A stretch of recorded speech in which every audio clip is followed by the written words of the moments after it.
Like when there are hills, lots of hills before you get to your fitness stations, fitness course. It's a good one.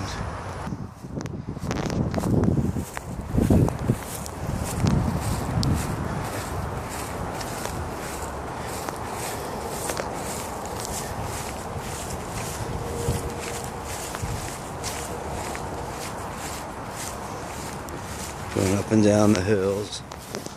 Up and down, up to the top. Looking back down, walking backwards, up to the top of the hill, back down. It is beautiful scenery in the park here as we're coming up on the pull-ups, just around the corner. So we come here for the nice wide, thick pull-up bar, much thicker than the pull-up bar at home in my closet.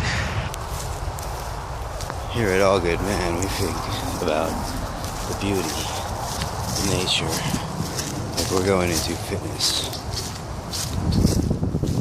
But why not capture some of the nicer things in life before we get a heavy workout? Get our hills and our deep grass walking for our different stabilizer muscles and upper quadricep muscles. Climbing the hill makes you bring more of the glutes into your movement than just regular walking. And now we're going to get some pull-ups for the upper body and go back and do the same thing and be done.